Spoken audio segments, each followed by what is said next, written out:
Hi, అందరికీ నమస్కారం. Welcome back to Tejasri vlogs. నేను మీ తేజశ్రీ. అందరూ ఎలా ఉన్నారు? నేనైతే చాలా బాగున్నాను. మీరు కూడా సంతోషంగా ఆరోగ్యంగా ఉండాలని మనస్ఫూర్తిగా కోరుకుంటున్నాను.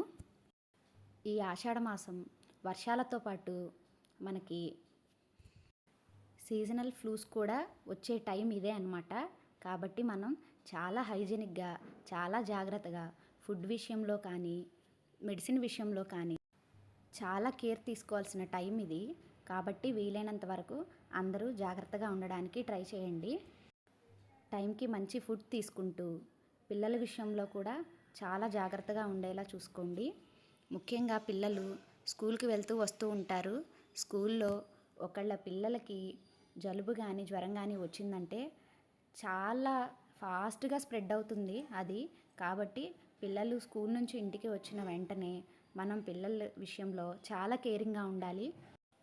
ఏదైనా సమస్య వచ్చినా వెంటనే మనం మెడిసిన్స్ని పట్టుకోకుండా మన కిచెన్లోనే మనకి బోలెడు మెడిసిన్స్ దొరుకుతాయి. వాటితో ముందుగా ట్రై చేయండి. ఈరోజు నేను ఉదయమే లేచి నేను ఇలా వాకిలి ముందు ఇలా ముగ్గు పెట్టేసుకున్నాను అనమాట. ముగ్గు పెట్టేసుకున్న తర్వాత మళ్ళీ నేను ఫ్రెష్ అప్ అయ్యి కిచెన్లోకి వెళ్ళిపోయాను. ఈరోజు నేను గోధుమ రవ్వ ఉప్మా చేస్తున్నాను. ఈ రవ్వ షుగర్ కంట్రోల్ అవ్వని వాళ్ళకి బాగా పనిచేస్తుంది. ఈ రవ్వ మనకి చిన్న కిరాణా స్టోర్స్లోనే దొరుకుతుంది, సూపర్ మార్కెట్లో అయితే దొరకదు. ఇక్కడ నేను ఉప్మా చేసుకుందామని చెప్పి స్టవ్ మీద బాండీ పెట్టేశాను. కొంచెం ఆయిల్ వేసుకున్నాను. ఈరోజు నేను సింపుల్గా గోధుమ రవ్వ ఉప్మా ఎలా చేస్తానో చూపిస్తాను. మాకు మొన్న గురువారం రోజు ఫుల్గా వర్షం పడిందని చెప్పి నేను ఎక్కువగా కూరగాయలు అయితే తీసుకురాలేదు. ఆ రోజు కుదరలేదు నాకు కూరగాయలన్నీ తీసుకోవడానికి. అందుకని నేను ఈరోజు ఉన్నవాటితోనే నేను ఉప్మా చేస్తున్నాను. నేను ఇక్కడ పల్లీలు వేశాను. పల్లీల ప్లేస్లో జీడిపప్పు అయినా యాడ్ చేసుకోవచ్చు. తర్వాత అల్లం, పచ్చిమిర్చి, ఉల్లిపాయ ముక్కలు, ఒక టమాటాని కూడా నేను యాడ్ చేసుకున్నాను. టమాటా యాడ్ చేస్తే ఫ్లేవర్ చాలా బాగుంటుంది. ఇదంతా కుక్ అవ్వడానికి మనం బాండీ మీద ఒక లిడ్ పెట్టేసుకుంటే అది మనకి 2 minutesలో కుక్ అయిపోతుంది అనమాట. చూడండి ఎంత బాగా కుక్ అయిందో. దీంట్లో నేను 2 గ్లాస్ రవ్వకి 4 glasses ఆఫ్ వాటర్ తీసుకున్నాను. కొంచెం సాల్ట్ వేసుకున్నాను. ఇప్పుడు దీన్ని కొంచెం లిడ్ పెట్టేసుకుంటే మనం 2 minutesకి ఇది మరిగిపోతూ ఉంటుంది. దీనిలో కొంచెం కరివేపాకు కూడా నేను యాడ్ చేసుకున్నాను. మంచి స్మెల్ వస్తుంది అనమాట కరివేపాకు యాడ్ చేసుకుంటే. మరిగిపోయింది చూసారా అప్పుడే. ఇప్పుడు దీనిలో నేను ముందుగా కొలిచిపెట్టుకున్న 2 గ్లాసుల రవ్వని డైరెక్ట్గా వేసేసుకుంటున్నాను. చాలా సింపుల్గా చేసుకోవచ్చు ఇది. బ్యాచిలర్స్కి ఈజీగా ఉంటుందన్నమాట. మొత్తం 2 గ్లాసుల రవ్వ పోసుకున్న తర్వాత ఇలా ఒకసారి మొత్తం కలుపుకొని ఒకసారి సాల్ట్ని చెక్ చేసుకొని మనం దాని మీద లిడ్ పెట్టేసుకోవాలి. లిడ్ పెట్టేసుకున్న తర్వాత మనకి 2 నిమిషాలకే మళ్ళీ కుక్ అయిపోతుంది. ఈజీగా వెంటనే అయిపోతుంది అనమాట ఇది. చూడండి కుక్ అయిపోయింది. కొంచెం ఒక 2 minutes మనం అట్లా ఉంచుకుంటే మనకి ఉప్మా రెడీ అయిపోయినట్టే. ఇక్కడ నేను టిఫిన్ రెడీ చేస్తూనే మధ్యలో వెళ్ళి మా పిల్లల్ని లేపడము, వాళ్ళకి బ్రష్ చేయించడము, వాళ్ళకి స్నానం చేయించడము అన్నీ చేశాను అనమాట. అక్కడ పిల్లల పని అయిపోయేలోపు ఇక్కడ ఉప్మా పని కూడా అయిపోయింది. నా ఉప్మా అయితే రెడీ అయిపోయింది. ఇప్పుడు పిల్లలకి ఇది పెట్టేసి నేను స్కూల్కి పంపించేస్తాను. పిల్లలు స్కూల్కి వెళ్ళిపోయిన తర్వాత నేను ఇక్కడ లంచ్ కోసం బచ్చల కూర పులుసుని చేద్దాం అనుకున్నాను. ఇక్కడ బచ్చల కూర పులుసుకి నేను కడిగిన బచ్చల కూరనే ఒక బాణీలో వేసుకొని దానిలో ఒక ఉల్లిపాయ, ఒక పచ్చిమిర్చిని సన్నగా కట్ చేసుకొని వేసుకున్నాను. దానిపైన కొంచెం పసుపుని, కొంచెం కల్లుప్పుని కూడా యాడ్ చేసుకోవాలి మనం. ఇప్పుడు నేను ముందు తాలింపు పెట్టలేదు, తాలింపు నేను తర్వాత పెడతాను. ముందు దీన్ని కుక్ చేసుకోవాలి. దీనిలో కొంచెం మనం చింతపండు రసం కూడా యాడ్ చేసుకోవాలి. ఒక చింతపండు రసానికి అదే క్వాంటిటీలో మళ్ళీ నేను వాటర్ కూడా పోసుకున్నాను. వాటర్ పోసుకున్న తర్వాత దాని మీద మనం లిడ్ పెట్టేసుకొని కొంత టైం మధ్యలో కలుపుతూ ఉండాలి. కలుపుతూ ఉంటే అదో అలా రెడీ అయిపోతుంది అనమాట. దానిలో నేను కొంచెం కారం యాడ్ చేసుకున్నాను. ఆల్రెడీ పచ్చిమిర్చి వేశాను, కానీ కొంచెం కారం కూడా యాడ్ చేసుకోవాలి. యాడ్ చేసుకున్న తర్వాత అది ఇలా బాగా కుక్ అయిపోతుంది. కుక్ అయిపోయిన తర్వాత దానికోసం మనం ఇప్పుడు లాస్ట్లో పోపు పెట్టేసుకోవాలి. కొంచెం ఒక ఎండుమిర్చి, కొన్ని పోపు గింజలు, కొంచెం కరివేపాకు, కొంచెం ఇంగువ కూడా వేసుకోవాలి. మంచి స్మెల్ వస్తుంది ఇంగు వేసుకుంటే. మొత్తం ఒకసారి కలుపుకున్న తర్వాత దాన్ని మనం ముందుగా ఉడికించి పెట్టుకున్న బచ్చల కూర పులుసులో యాడ్ చేసుకోవాలి. అంతేనండి, దాన్ని మెత్తగా కలుపుకుంటూ ఉండాలి. పులుసుని బాగా మెత్తగా కలుపుకుంటే తాలింపు పులుసు రెండు కలిసి మంచి ఫ్లేవర్ వస్తుంది. అంతేనండి, నా బచ్చల కూర పులుసు సింపుల్గా ఇలా రెడీ అయిపోయిందనమాట. ఇప్పుడు నేను మా పిల్లలకి దీన్ని లంచ్ బాక్స్కి సర్వ్ చేయాలన్నమాట. లంచ్ బాక్స్ ఇచ్చేసి అలా వచ్చానో లేదో టపటపడా వర్షం పడిపోయింది, ఇల్లుగా వర్షం పడిపోయింది. మళ్ళీ వెంటనే ఒక్క సెకండ్లో ఎండ కూడా వచ్చేసింది.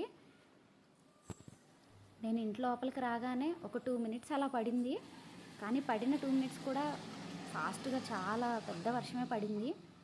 మళ్ళీ వెంటనే ఎండ కూడా వచ్చేసింది. ఆ వర్షానికి మా బిల్డింగ్ ముందున్న చెట్లు బాగా తడిచాయి. నా లంచ్ కంప్లీట్ అయిపోయిన తర్వాత ఇది 3:30 ఆ టైంలో అనమాట. నేను 4కి మా పిల్లలు వచ్చేస్తారు. వాళ్ళు వచ్చే ముందే నేను ఇల్లంతా నీట్గా క్లీన్ చేసి పెడతాను. పిల్లలు వచ్చే ముందే నా పనులన్నీ ఫినిష్ చేసేసుకుంటాను.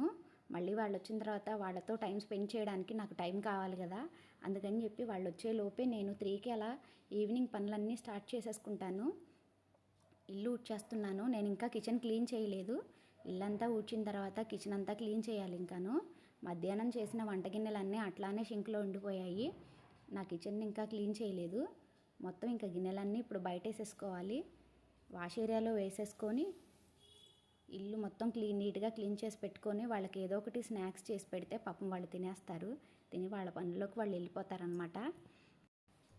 అలా నా ఈవినింగ్ పనులు ఇలా కంప్లీట్ అయ్యాయో లేదో, ఇదో మా సిద్ధిగాడు రానే వచ్చాడు. అమ్మా అని గట్టిగా హగ్ చేసుకుంటాడు. శ్రీత కూడా అంతే, రాగానే ఫస్ట్ హగ్ చేసుకుంటారు. నాకు నచ్చుతుంది అది. పిల్లల మీద మనం ఎంత ప్రేమ చూపిస్తే వాళ్ళు దానికన్నా 10 రెట్లు మన మీద ఇంకా ఎక్కువ ప్రేమ చూపిస్తారు. నేను కూరగాయలు తక్కువ తెచ్చుకున్నాను గురువారం మార్కెట్లో అని చెప్పాను కదా, అందుకని నేను బిగ్ బాస్కెట్లో కొన్ని కూరగాయలను అయితే ఆర్డర్ పెట్టేసుకున్నాను. నాకు కావాల్సిన సరుకులు అవి కొన్ని ఆర్డర్ పెట్టేసుకుని అవి వచ్చాయి. అన్నీ వచ్చాయో లేదో అని చెప్పి నేను చెక్ చేసుకుంటా ఉన్నాను. అన్నీ వచ్చాయి. ప్యాకింగ్ కూడా చాలా బాగుంది. మాకు చాలా దగ్గరలోనే ఉంది స్టోరు. సిద్ధు, ఏం చేస్తున్నావు? ఏం చేయట్లేదా? ఏదో చేస్తున్నావు కదా, ఏం రాస్తున్నావు?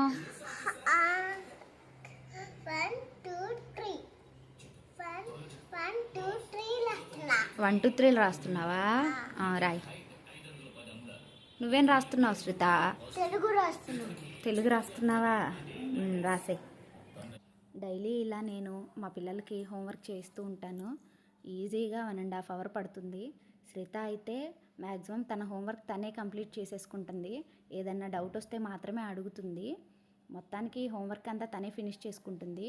కానీ సిద్ధుకి మాత్రం చిన్నోడు కదా, నేనే చెప్పాలి మొత్తం. వాడు ఒక్కొక్క లెటర్ చెప్తూ ఉంటే రాస్తూ ఉంటాడనమాట. లేకపోతే పారిపోతాడు, ఉండడు ఇంకా హోంవర్క్ దగ్గర. నేను పిల్లలతో ఎక్కువగా గడిపే టైం కూడా ఈ హోంవర్క్ రాసే టైంలోనే. హోంవర్క్ రాస్తూనే ఆ రోజు స్కూల్లో ఏం జరిగిందో ఇద్దరూ చెప్తూ ఉంటారనమాట. మా వారికైతే పిల్లలకి ఎక్కువ హోంవర్క్ ఇచ్చారంటే అస్సలు నచ్చదు. ఏదైనా ఒక 2 3 బుక్స్ ఇవ్వాలంటారు. ఒకసారి హోంవర్క్ రాయించమంటే డైరీలో కంప్లైంటే రాశారు టీచర్కి. ఎందుకు అన్ని బుక్స్ హోంవర్క్ ఇస్తున్నారు, పిల్లల మీద అంత బర్డెన్ ఎందుకు పెడుతున్నారు అని చెప్పనే టీచర్ని అడిగేశారు. పాపం ఆవిడ ఈసారి నుంచి తగ్గించిస్తామండి అని చెప్పని డైరీలో మళ్ళీ రిటర్న్ రాసి పంపించేసింది అనమాట. పిల్లల హోంవర్క్ అంతా కంప్లీట్ అయిపోయిన తర్వాత నేను ఇందాక ఆర్డర్ పెట్టిన మెంతికూరని కొత్తిమీరని నేను ఇలా బాక్సుల్లో పెట్టేసుకుంటున్నాను. మళ్ళీ రేపటికి ఈజీ అవుతుంది కదా మనం ఏదన్నా చేసుకోవడానికి అని చెప్పి మొత్తం ఇలా ఒలుచుకొని పెట్టేసుకుంటాను కంటైనర్స్లో. ఒకవైపు ఈ పని చేస్తూనే ఇంకోవైపు డిన్నర్ కోసం నేను రైస్ కుక్కర్లో అయితే పెట్టేశాను. తర్వాత అందరం ఇంకా డిన్నర్ కంప్లీట్ చేసాము. డిన్నర్ చేసిన తర్వాత మా శ్రీత ఇంకా ఆరాంగా ఇంకా ఏమీ లేదన్నట్టుగా టీవీ చూస్తూ ఉంది. చూస్తూ చూస్తూ అలానే పడుకుండిపోతుంది నా తల్లి. ఇంతేనండి, నా మార్నింగ్ నుంచి నైట్ పడుకునేంత వరకు నేను డైలీ చేసే పనులు ఇవే. నా వీడియో కనుక మీకు నచ్చినట్లయితే ఖచ్చితంగా లైక్ చేయండి, షేర్ చేయండి, మా ఛానల్ని సబ్స్క్రైబ్ చేసుకోండి. మరో మంచి వీడియోతో మళ్ళీ కలుద్దాం. బాయ్ బాయ్ అందరికీ.